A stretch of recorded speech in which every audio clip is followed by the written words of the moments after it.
Welcome to the Harvard Art Museums and tonight's lecture, The Coinage of the Achaean League, Between Federal Authority and Civic Autonomy. My name is Kate Moran, and I'm a junior living in Kirkland House, concentrating in English with a secondary in Spanish. And my name is Rebecca Dolan, and I'm a senior living in Adams House, and I also concentrate in English. Kate and I are members of Harvard Art Museum's Student Board, and we're delighted to welcome you to the museum on behalf of the student community.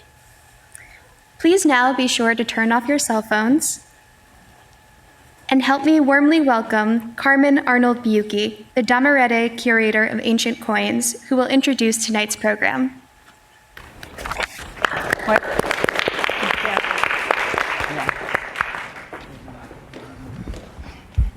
Thank you, Kate and Rebecca.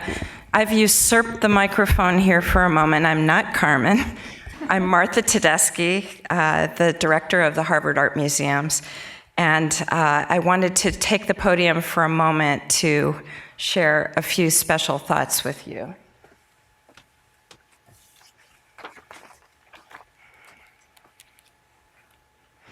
It's my great pleasure to warmly welcome all of you to our annual Ilse and Leo Mildenberg Memorial Lecture.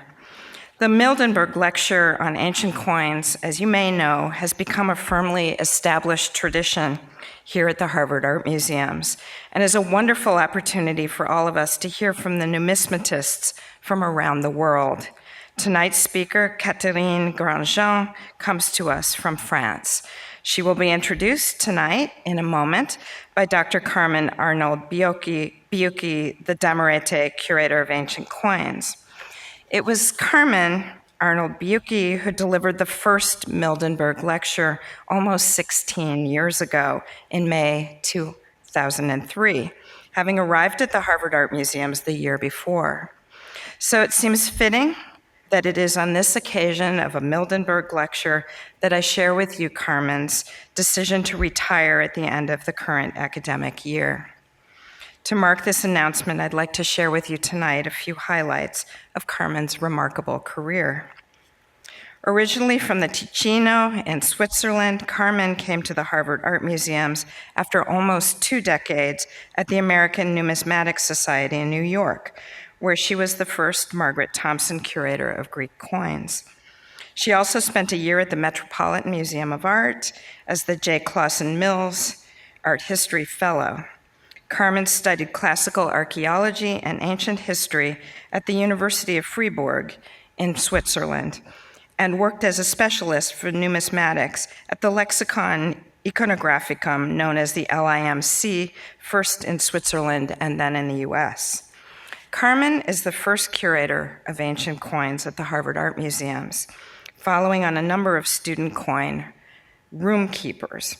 In 2009, the position was endowed thanks to the generous gift of an anonymous donor and named the Damarete Curatorship of Ancient Coins. The name is not coincidental, but alludes to both Carmen's area of expertise, namely Sicilian coins, and a strength of Harvard's collection. Damarete, the wife of the tyrant Gelon of Syracuse in Sicily, helped bring about peace after the Syracusan victory over the Carthaginians in 480 BCE.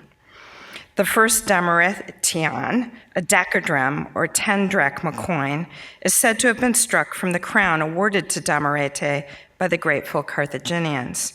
Thanks to the long-term loan from the Arthur Stone Dewing Greek Numismatic Foundation, the Harvard Art Museums are the greatest repository of such Carmen, help me. Decadrachm. Is that correct? Decadrachm. Decadrachm. Not a specialist, obviously, but enthusiast. Indeed, Carmen's 2003 Mildenberg Lecture was entitled Syracusan Decadrachms Revisited. During her time here at the museums, Carmen undertook the huge task of rearranging the entire collection of over 20,000 coins by mints and by emperors, and much improved the cataloging of the collection in the museum's database. Her acquisitions enhanced the collection in terms of both quality and breadth, including the collection of the scholar Margaret Bieber and the Grealish collection of Jewish coins and coins from Roman Palestine, as well as the significant individual coins, such as the recently acquired decadrachm of Queen Berenike II.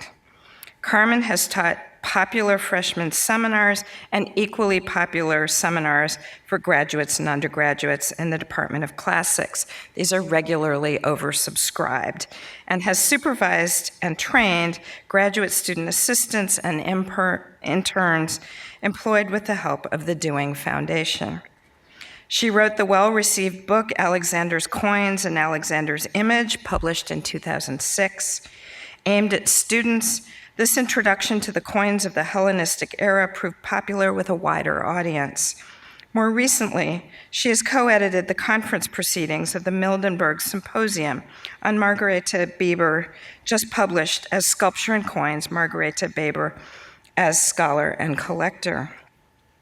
Carmen served as president of the International Numismatic Council from 2009 to 2015, organizing the 15th International Numismatic Conference that took place in Sicily.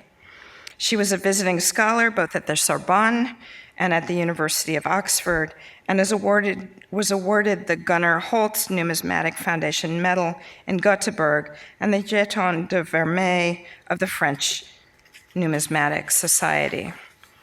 Please join me in congratulating Carmen on her splendid career and her many accomplishments during her time here at the Harvard Art Museums, for which we are duly grateful. Thank you, Carmen. Please come.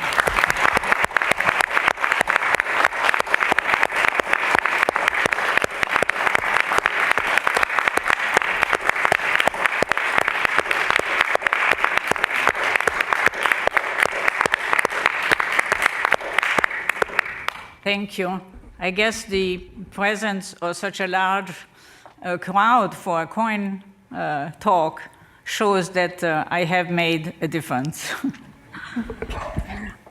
So it is my great pleasure to introduce tonight's speakers. Can you hear me? Yeah. Yes. Yeah. It is a great pleasure to introduce tonight's speaker, Dr.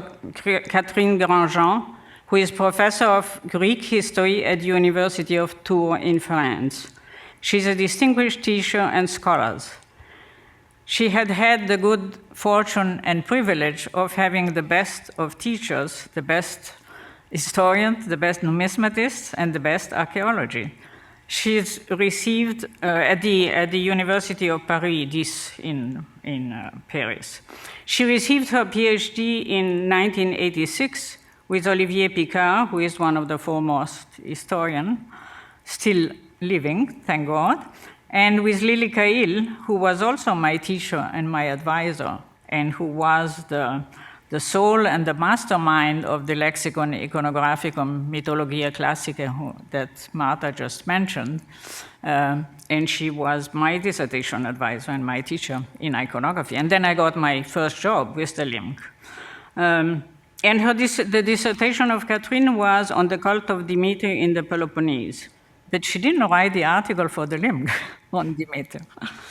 In 1990, she was appointed chargée de cours, or assistant professor at the University of Lille, where she taught until 2000. She obtained her agrégation in 1999 for her work on the history of Messenia in the from the late Hellenistic period through the early Roman Empire, with a, again, distinguished jury comprising Christophe Boehringer, Philippe Gautier, Laronde, Loridaire, and Picard.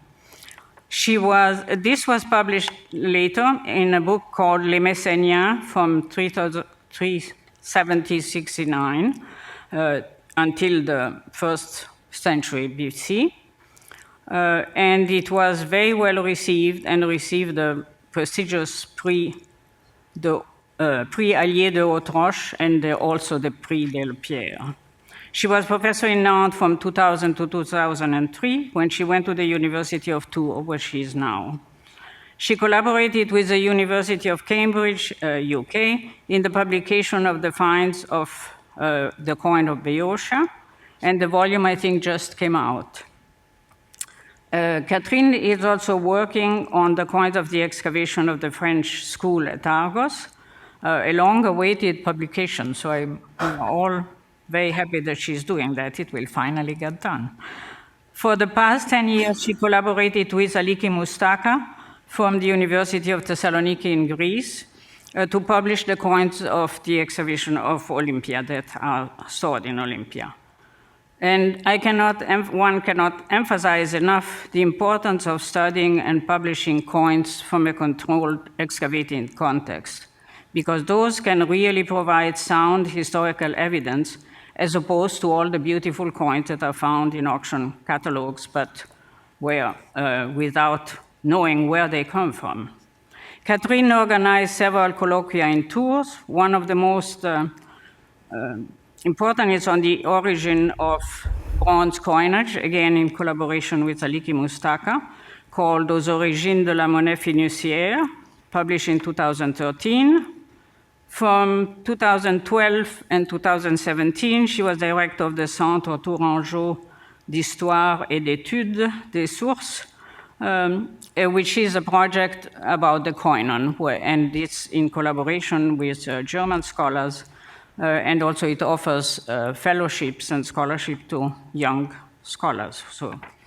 And in collaboration with the Centre Babylon in Orléans, which is a center for analysis, especially coin analysis. Catherine is passionate about teaching and wrote a series of manuals on Greek and Roman coinage for the students, as well, and I didn't know that, as a manual on Hellenistic history and on the history of food. She was secretary and editor of the Revue Numismatique and is now president of the French Society, or the French Numismatic Society. And the list of publications could go on and on, but you're really here to hear her. So Professor Grandjean will speak on the coinage of the Achaean League between federal authority and civic autonomy. Please help me welcoming her.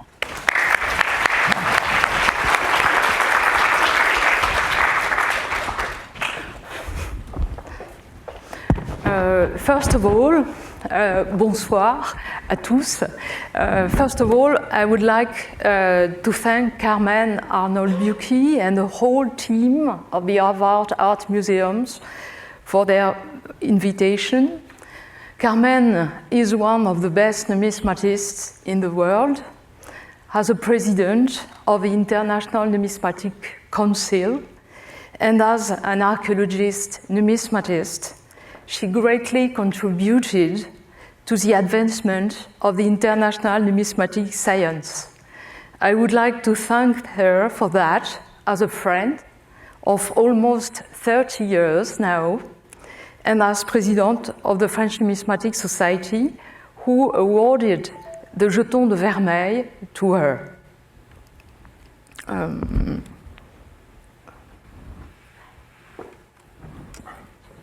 Okay.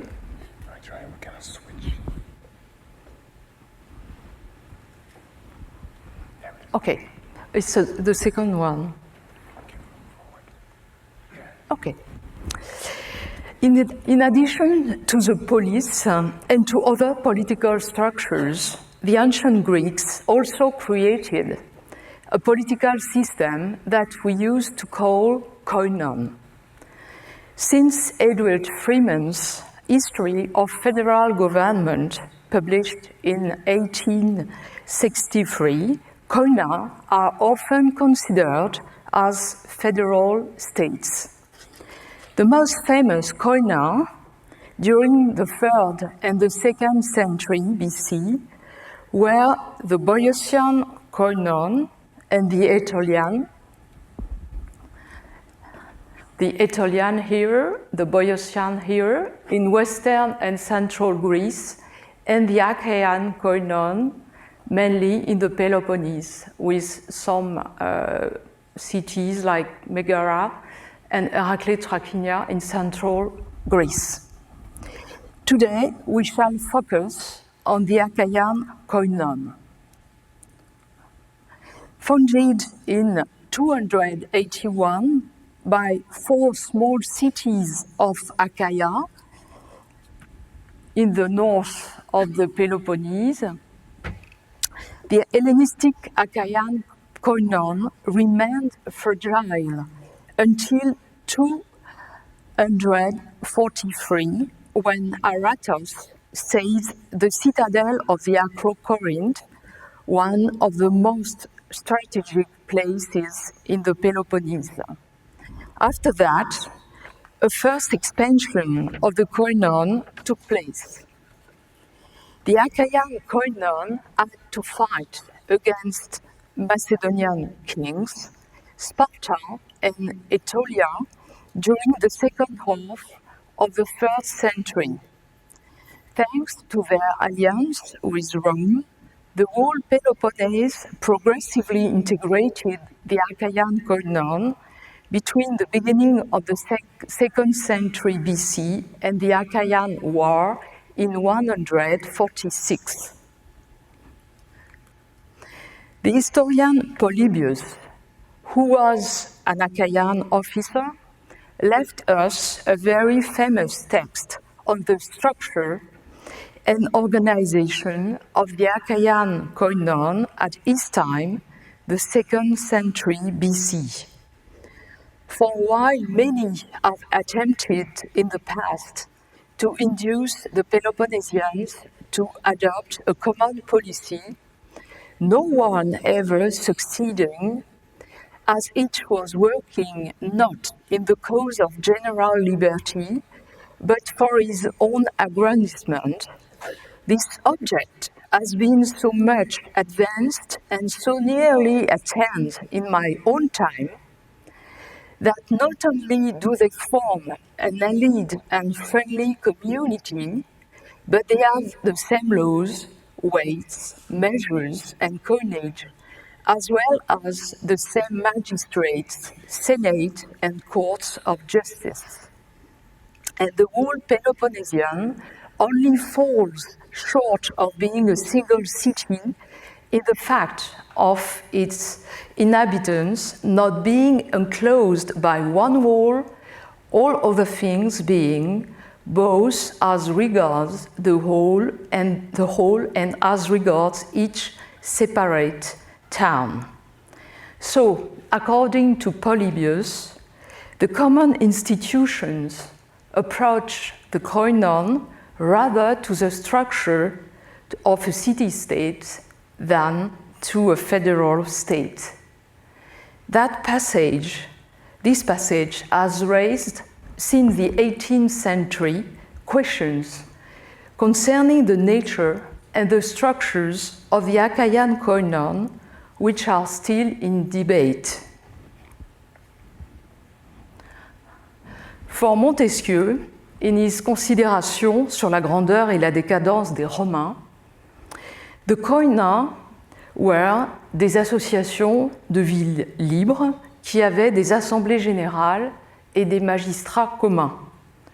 So, in its historical context, living in the very centralized old France, it didn't really go further.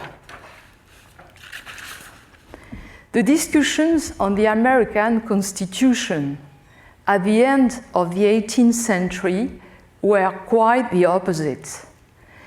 At that time, the texts of Polybius, as well as other ancient testimonies on federal experiences, were fundamental in the debate. Alexander Hamilton, James Madison, and John Jay took an active and effective part in that debate in the Federalist Papers under the pseudonym Publius to promote the ratification of the American Constitution.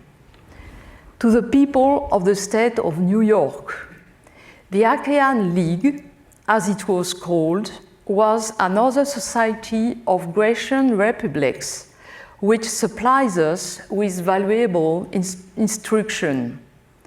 The cities composing this league retained their municipal jurisdiction, appointed their own officers, and enjoyed perfect equality.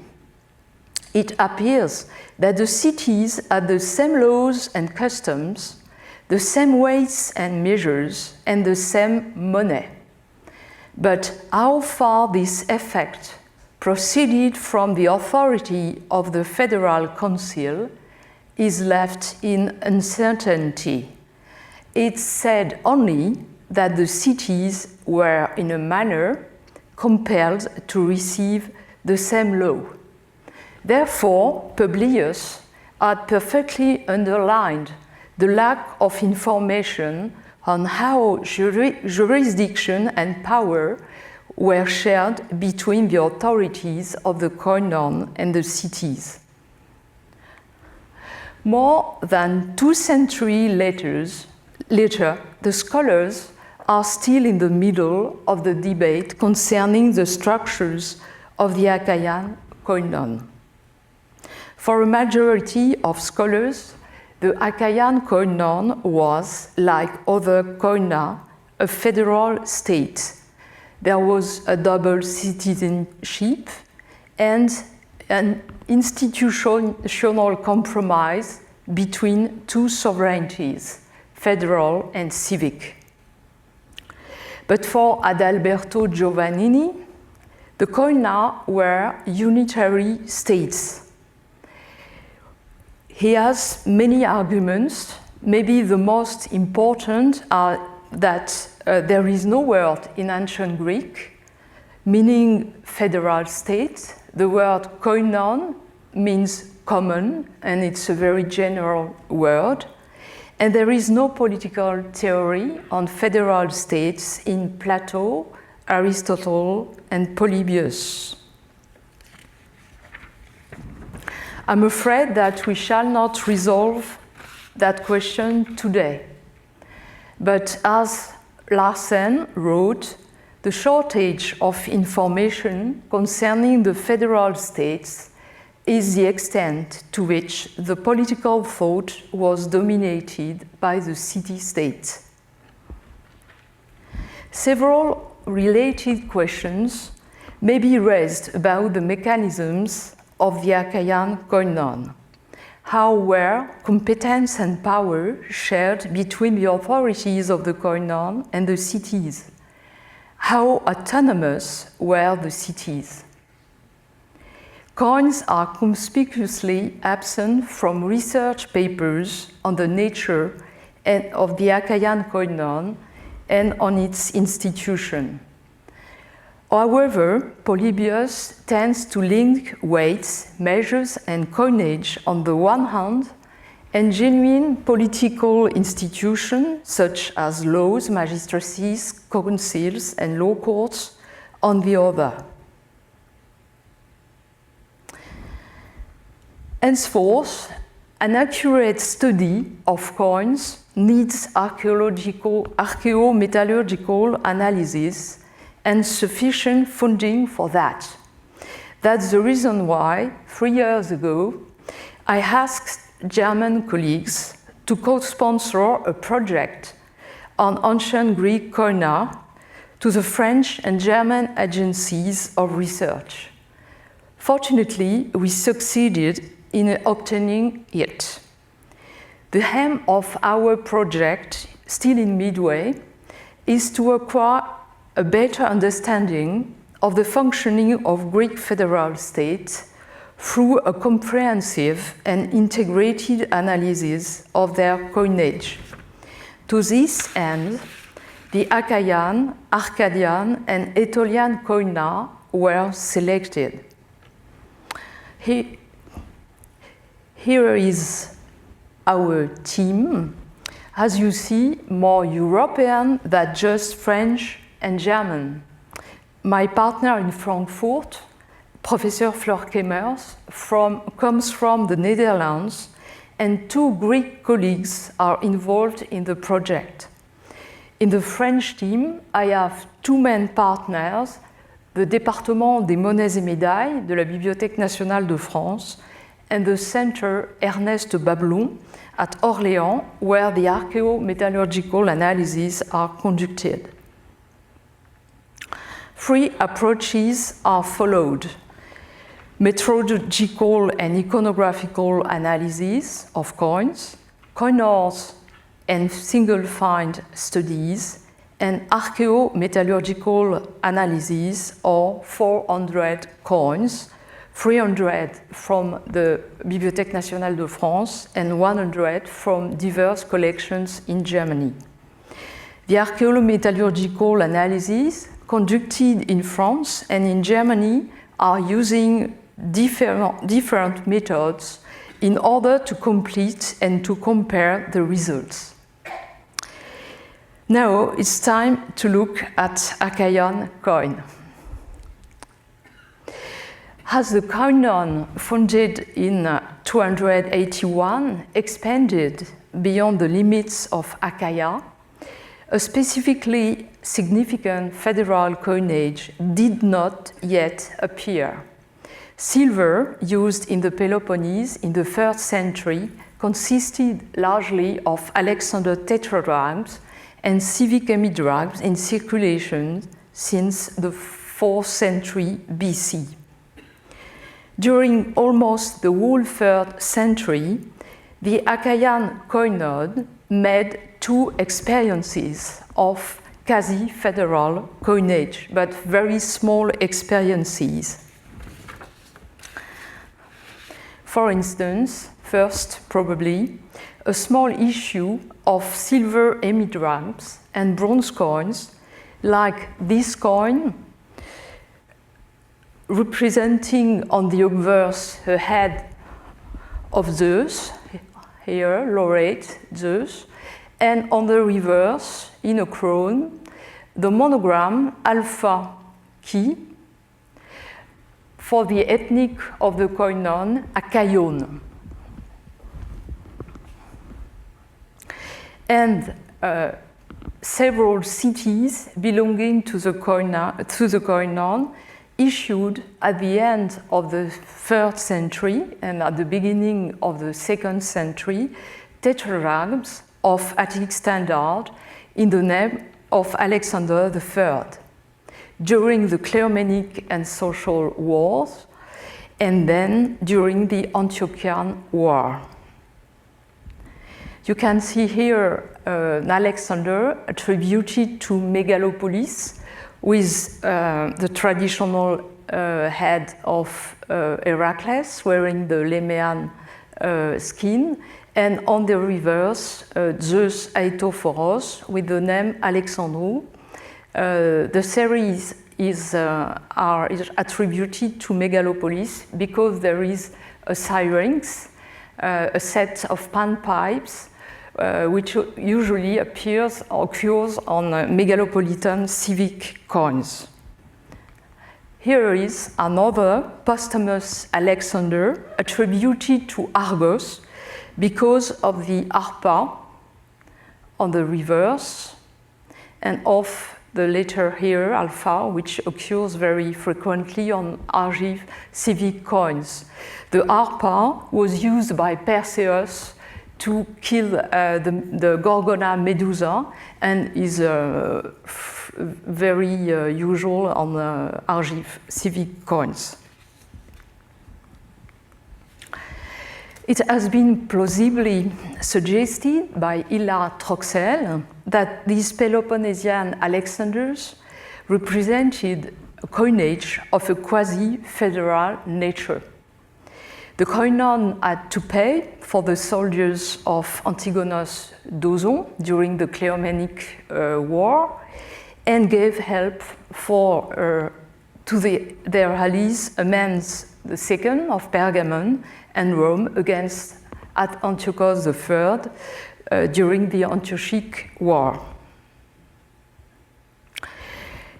Now we arrive at the main coinage of the Achaean koinon, which is a massive coinage of hemidrachms, small coins, of reduced Aeginetic standard, issued in the names and or symbols of 19 member cities, and an extensive series of bronze issued in the name of 45 or 46 member cities, many of which have never struck any coins previously.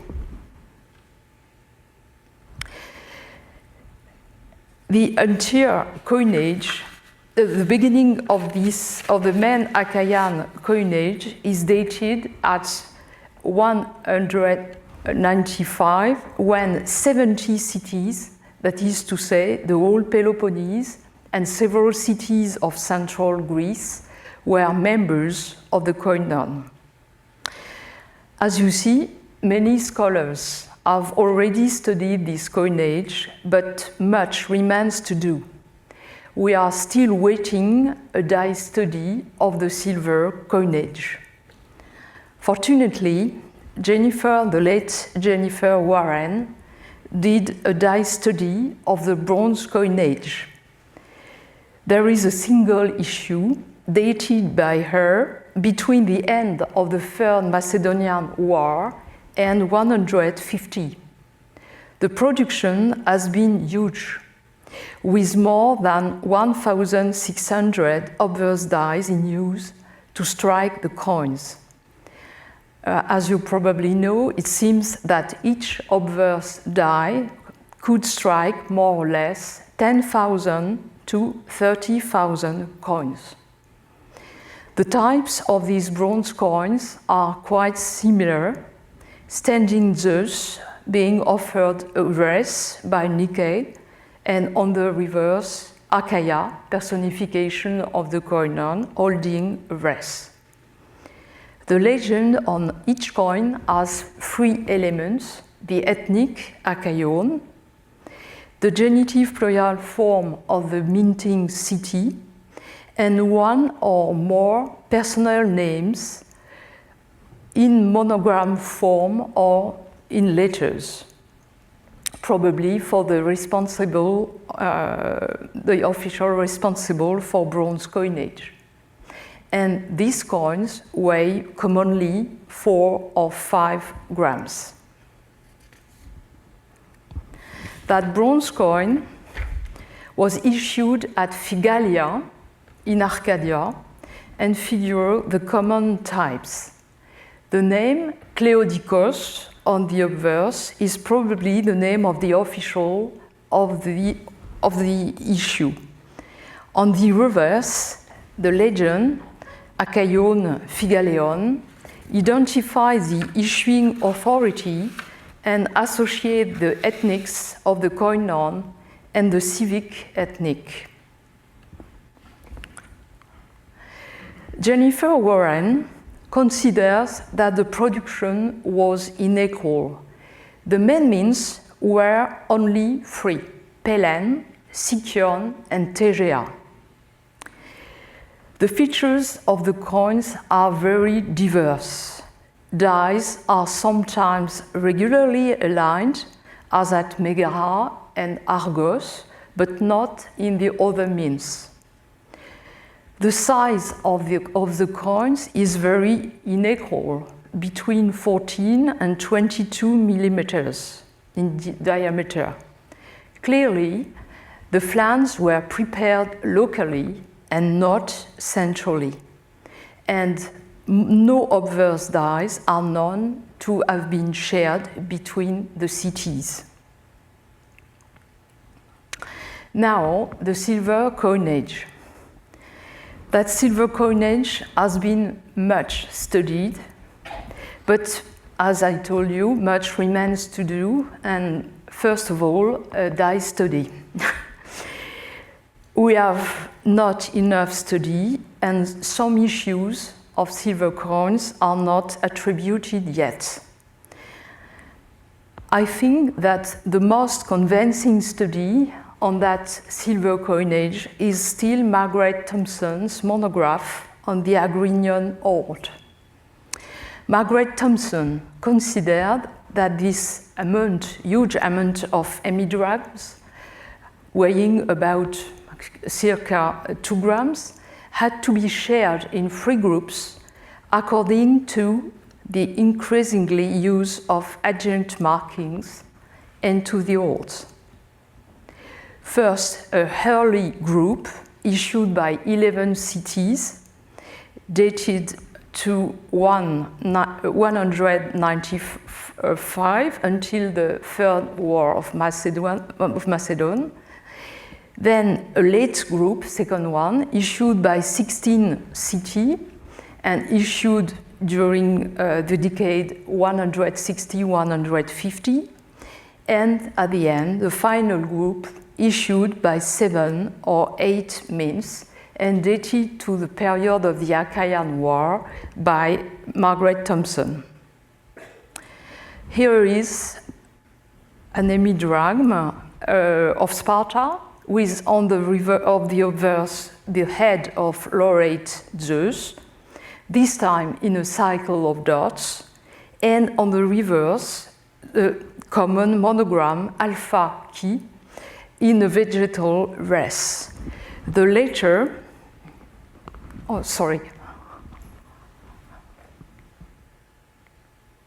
the letters lambda and alpha, identify the coin as a Spartan one issued by Lacedaemonoi. Above and below, you can see epsilon and epsilon. Here is another hemidrama attributed to Elis, with on the reverse the presence of a digamma. On the left, the same archaic Greek letter figures on different civic coins as the Elean ethnic. Moreover, always on the reverse, you can see a thunderbolt, which is a very common symbol for the civic Elean coin. And then a last hemidrama attributed to Patras due to the P alpha, due to the P alpha here, the right side of the reverse, the initial letters of the ethnics.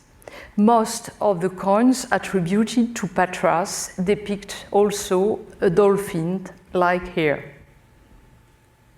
So, that's a Janiform coinage with common types, one denomination, only hemidrams, and the same reduced egenetic or symachic standard. But the inscriptions, ethnic or names of officials, as well as the symbols, are giving the coins a civic identity. Margaret Thompson considers that the first group of that coinage had been issued in the name of 11 mints. The main mints were Antigonia, Mantinea here, Megara here, Elis, and Patras. Nomographoi were annual federal officials recruited from the member cities. The biggest cities had 2 or 3 nomographoi, and the smallest, 1 in turn. You can see that there is no connection between the size of the coinage of a city and the number of nomographoi. For example, Sparta had 3 nomographoi, but used only 1 obverse die. On the contrary, Korone, small city of Messenia, had 1 nomographos in turn and used 6 obverse dies for Achaean coinage. The second group was issued at the name of 16 mints in the north of Peloponnesus. The principal mints of that period were Elis, Patras, and Megara. It is interesting to note that Megara, a frontier city, has been an important federal mint. Another point to be underlined is the unequal repartition of the minting of this coinage in the whole Achaean territory. The chronology of the third group of that coinage is still challenged.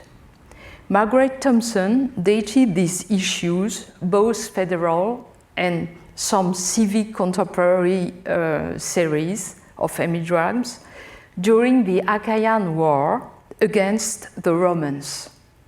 But almost 30 years ago, Christoph Beringer has dated the final issues and civic contemporary series of hemidrams to the 1st century BC, before the Battle of Actium, because many of these coins are in a very good condition in several hoards dating to that period. And of course, there is a text by Pausanias. Many years later, the Romans took pity on Greece and granted the rights of ancient national federations. Very challenging text, of course. As a majority of scholars, I think that it is tempting to connect these last Peloponnesian silver issues with the Mithridaten War in 89-86, and then with the Roman civil wars, and afterwards with the fiscal pressure on Greek states by Brutus and Cassius, and later by Antony. We have seen that the coins had a Janiform typology. The legitimate question is if their production was organized at a civil level or at a central one. Margaret Thompson gives us some elements. She has shown that some of the hemidrams from Patras and Elis were struck with common obverse dies. But no other common die is not to have been shared between any of the city members. She also underlined the similarity in the features of deaths on the hemidrams struck by Antigonia, Megalopolis, and Messene around 175, which could come from a single mint, possibly in Messene. In order to know more about the organization of that coinage, 100 Achaean hemidragm preserved in the Bibliothèque nationale de France have been analyzed in the project Koinon, and I think that the first results point to some interesting development. I shall speak of the analysis of 54 coins belonging to Group 1 and Group 2, so issued before the Achaean War. The archaeometallurgical analyses are conducted for the French team by Dr. Maryse Blais-Lemarquand at Orléans in the Institut de recherche sur les archéomatériaux, Centre Ernest Bablon. First, I'll give you some precisions on these analyses. As the French collection are inalienable, the IRAMAT has to develop methods of analysis non-destructive, but of course as efficient as possible.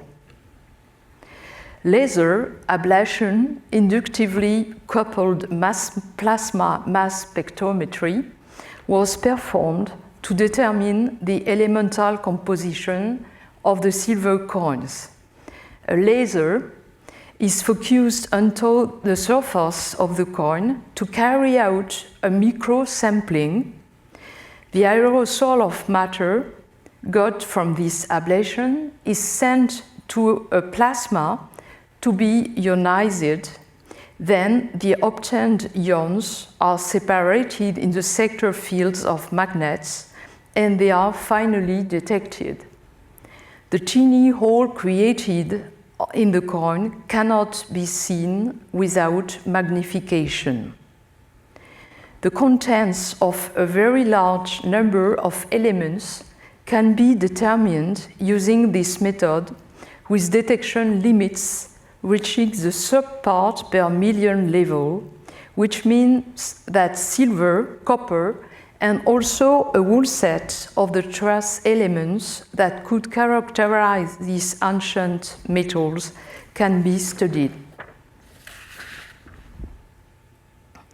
Now, some results of this analysis of the project Koinon. That graph shows the percentage of copper on the ordinate here and the percentage of silver on the abscissa of these 54 Achaean hemidrachms issued in the name of 14 cities before the Achaean War. Each dot is a coin. The Athenian and most Macedonian coins often contain 99% of silver. Quite the reverse, these Peloponnesian coins show generally a low percentage of silver. And it appears that these Achaean hemidrachms have a high percentage of copper, cheaper than silver, which was intentionally added by the minting authorities. We observe that the percentages of silver vary greatly for the mints of Antigonia and Megalopolis, like for most Achaean mints. So, those results don't permit us to check Margaret Thompson's hypothesis of a common mint for these cities. On the other hand, it is clear that some coins, as the hemidrachm of Argos and Epidavros, present a high percentage of silver. On the contrary, Megarian Achaean hemidrachms in green contain the lowest percentage of silver and much copper. The next slide shows the percentage of bismuth on the ordinate and of gold on the abscissa. Bismuth and gold are used to characterize stocks of silver. The graphs shows that the Megarian coins have been issued with another stock of silver than most of the other Achaean hemidrachms analyzed. Most of the other are in that black cycle. Here is a Megarian Achaean hemidrachm with the distinctive kythara on the reverse. How to explain the different composition of these Achaean Megarian coins? First of all, obviously, Megara is not a Peloponnesian city. It is close to Boeotia in the north and to Athens in the east. And the history of Megara has been much peculiar during the 3rd century. Megara was in the Achaean Koinon from circa 243 to 223, then in the Boeotian Koinon, and at the end from circa 203 or 193 in the Achaean Koinon. So we decided to analyze some Boeotian, Athenian coins and oldest Megarian civic coins to know more. Here is a Megarian civic coins probably issued in the middle of the 3rd century. On the obverse figure the head of a laureate Apollo, and on the reverse a kythara with the ethnic Megarion.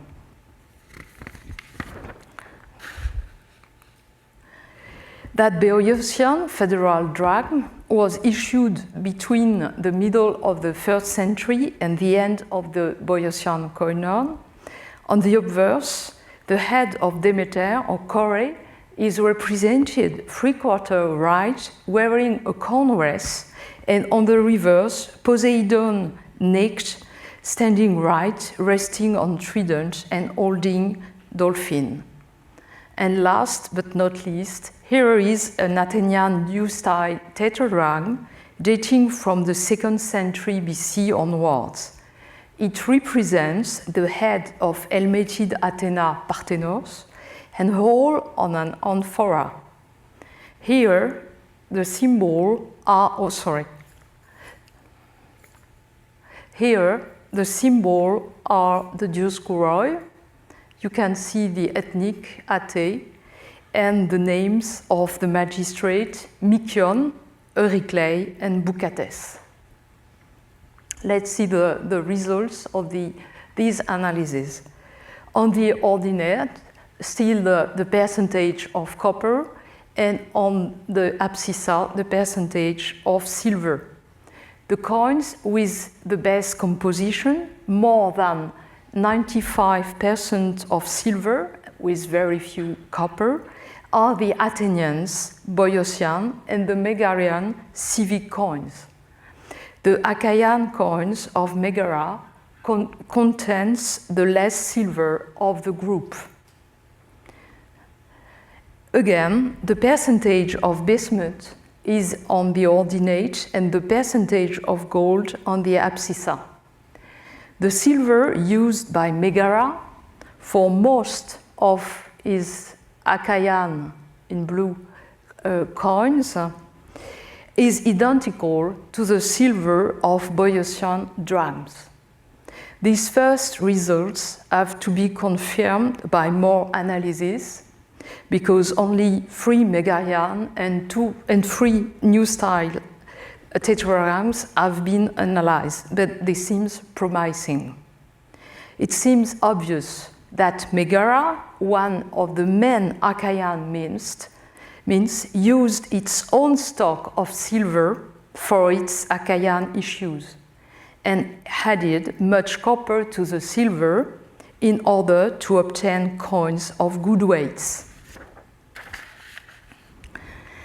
Does that mean that cities were free to strike their own silver coinage as long as they agreed to use the coinage standard and monetary types?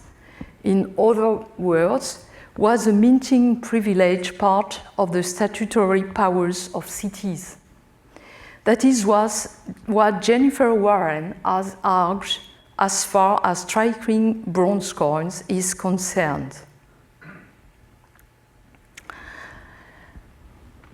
My opinion is that cities of the Achaean koinon may have enjoyed unexpected liberty over the way the metal alloy was prepared.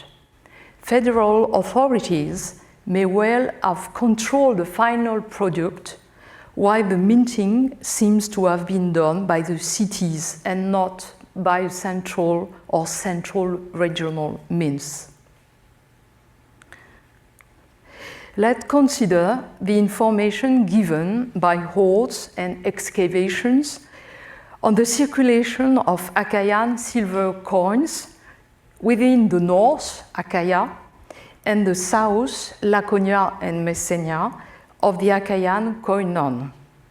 The coins issued in the main mints, that is to say Elis, Patras, Antigonia, Mantineia, and Megara, are well attested in both regions. So, the Achaean project of a common coinage, described by Polybius, seems to have been successful. Thank you for your attention.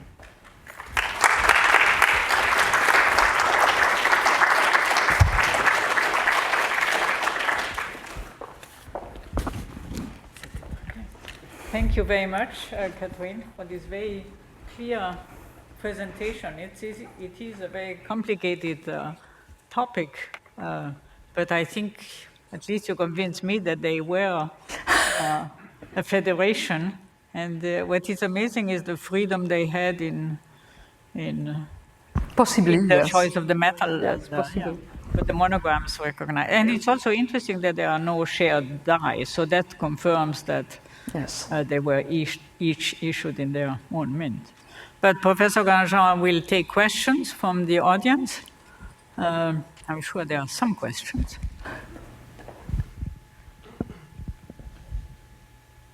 I can't see. There is one. Okay. Yes, it's better if you use the microphone because it's a big phone. Did the coins have different values, and were they fractional or in decimals? J'ai rien compris. Si elles avaient des valeurs différentes. Non.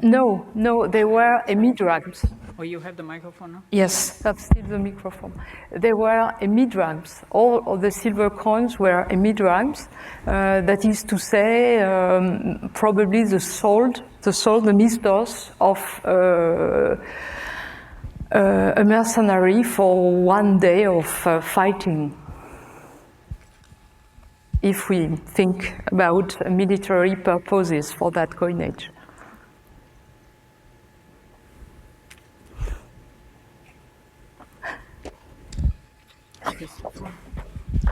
Excuse me, do you mind passing that in?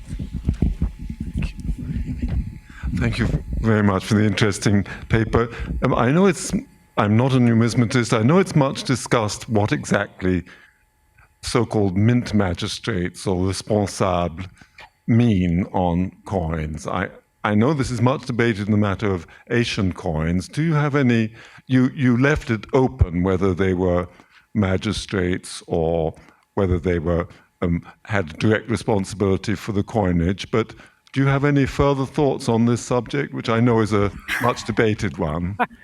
It's a very challenged subject between magistrates or liturgy.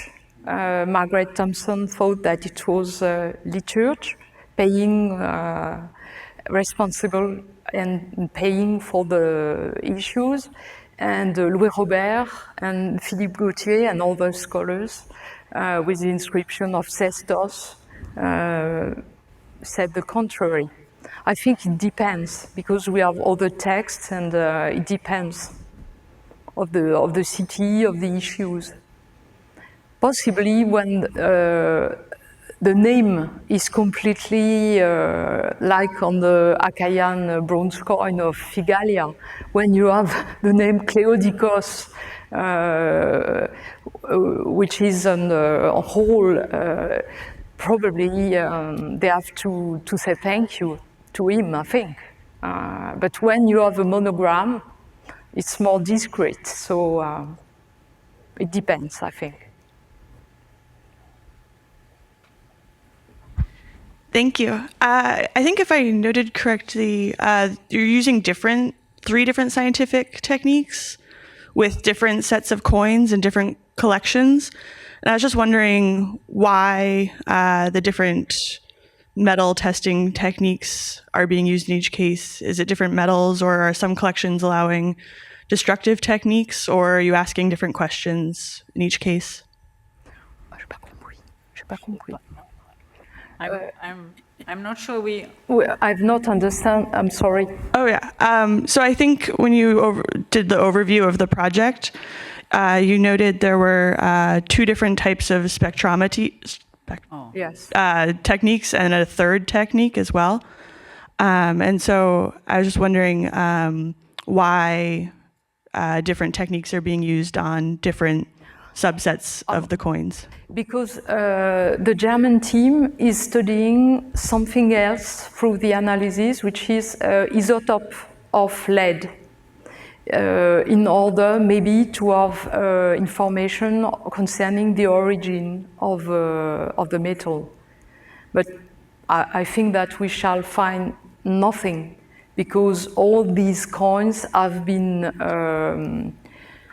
created with old coins, and it will be very difficult because there is no ore of silver in the Peloponnese, so they use old coins. There are very few overstruck coins, but so ils refondaient, ils fondaient les monnaies, ils fondaient. Oh, they are plated Yeah. coins, yeah. Not, yes, No. voilà. Ils refont, yes. they took old coins and then to create new coins. So it will be very difficult to see if the metal come from Macedonia, from Lavrio, or from the East, I think. But we try.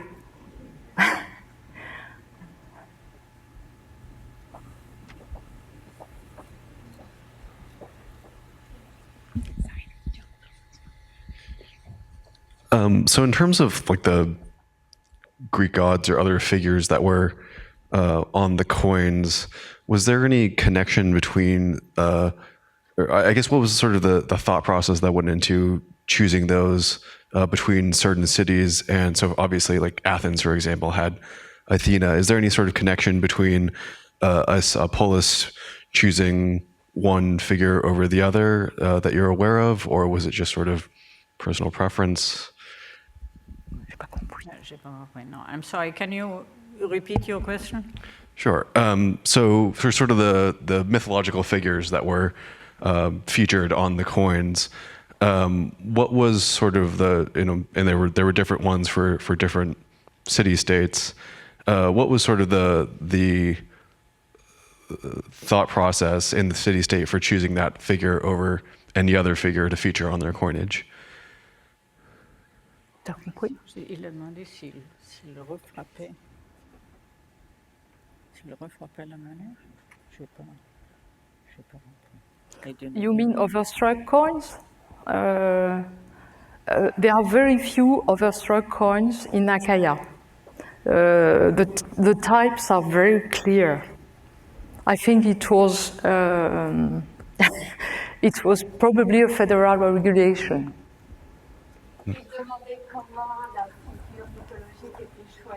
Oh, yeah. Oh, sorry. Thank you so much. We have very few information on that, but we have a text by in the life of Theseus by Plutarch, and he said he wrote that Poseidon was occurred on the coins of Troezen because Poseidon was the main deity of Troezen. But I'm not sure that the main deity always occurs on coins. But we have that text.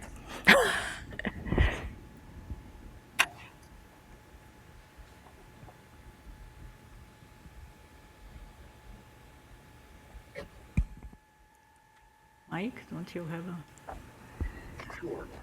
Tu connais Mike Girardi qui travaille sur celui-là? C'est Mike Girardi qui travaille sur les monnaies de province. Thank you. It is of great interest, the topic that you are pursuing about the relationship of local decision-making versus a kind of larger federal decision-making structure or magistrates.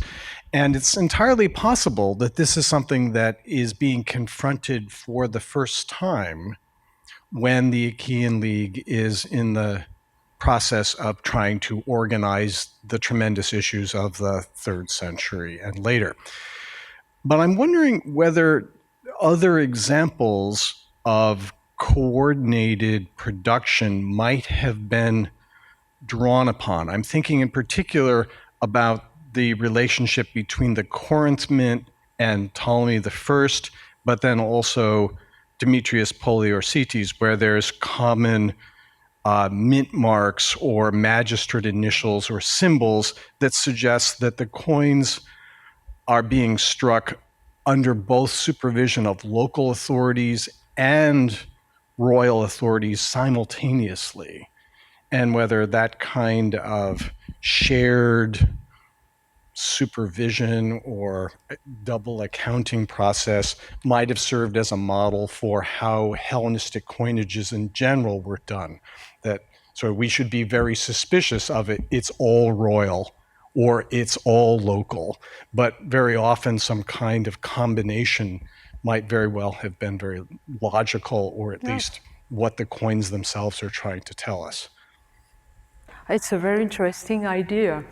Yes, I've never thought about that. Yes, I have to think about. Thank you. So thank you again. Thank you.